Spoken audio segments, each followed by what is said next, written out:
ঝাড়গ্রাম জেলার বিনপুর 2 নম্বর ব্লকের রঘুনাথপুর গ্রামে তৃণমূল কংগ্রেসের উদ্যোগে আয়োজিত হলো বস্ত্র বিতরণ। শীতের শুরুতেই গরিব মানুষের কথা ভেবে তাদের হাতে নতুন বস্ত্র তুলে দিল এরগোদা অঞ্চল তৃণমূল কংগ্রেস। ওই এলাকার পিছিয়ে পড়া প্রায় 500 গরিব মানুষের হাতে কম্বল বিতরণ করা হয়। আসন্ন শীতে গরিব দুস্থদের কথা মাথায় রেখেই এই উদ্যোগ নেওয়া হয়েছে বলে জানা গেছে। উপস্থিত ছিলেন ঝাড়গ্রাম জেলা পরিষদের বন ও ভূমি কর্মাধ্যক্ষা বীরবা হাসদা, বিনপুর 2 নম্বর পঞ্চায়েত সমিতির সভাপতি বিকাশ সিং সর্দার, বিনপুর 2 ব্লক সভাপতি বুবাই মাহাতো সহ বিভিন্ন অঞ্চলের সভাপতিরা।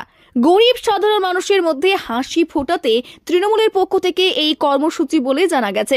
শীতের শুরুতেই নতুন বস্ত্র পেয়ে খুশি স্থানীয় বাসিন্দারা।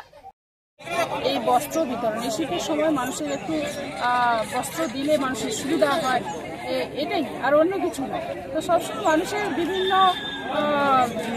কর্মকাণ্ডের মধ্য দিয়ে মানুষের সাথে থাকতে হবে, পাশে থাকতে হবে।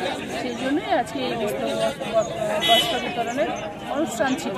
এই বস্ত্র বিতরণে দুবাই তার ব্লকের সমস্ত টিম নিয়ে এখানে হাজির হয়েছিলেন পঞ্চায়েত সমিতির সভাপতি সহ সমস্ত কর্মাধ্যক্ষ মেম্বার এবং বাঁশপাহাড়ি থেকে হারদা সমস্ত অঞ্চল সভাপতি এখানে উপস্থিত ছিল।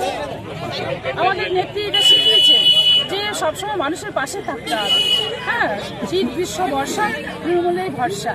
তাই আমাদের নেত্রীর কথা মতো আমরা যেহেতু দিদির সৈনিক, মমতা ব্যানার্জির সৈনিক, তার জন্য তার নীতি আদর্শকে পাথেয় করে আমরা সবসময় তার নীতিকে আদর্শকে সবসময় সঙ্গে নিয়ে চলি। আমরা এখানে 500 জন মানুষের হাতে আজকে বস্ত্র, শীত বস্ত্র উপহার হিসেবে তুলে দিয়েছি। বিষয়টা হচ্ছে আমাদের নেত্রী, আমাদের সর্বজন নেত্রী মাননীয় মমতা বন্দ্যোপাধ্যায় আমাদেরকে বলেছেন বা সবার উদ্দেশ্যেই তিনি যেটা বলেন যে মানুষের পাশে সবসময় থাকতে। তাই তৃণমূল কংগ্রেস আমরা সবসময় মানুষের পাশে থাকার চেষ্টা করি এবং থাকি। কারণ শুধু বস্ত্র বিতরণ এটা জাস্ট আমাদের একটা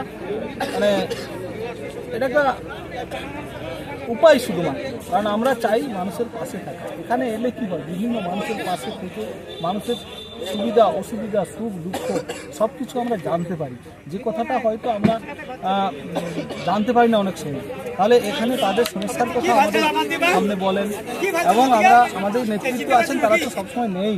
এবং আজকে আমাদের এই দিদি আছেন আমাদের জেলা পরিষদের উনি কর্মাধ্যক্ষা এবং এখানে অনেক দুটো বড় প্রকল্প তিনি এখানে উপহার দিয়েছেন, আগামী দিনেও দেবেন।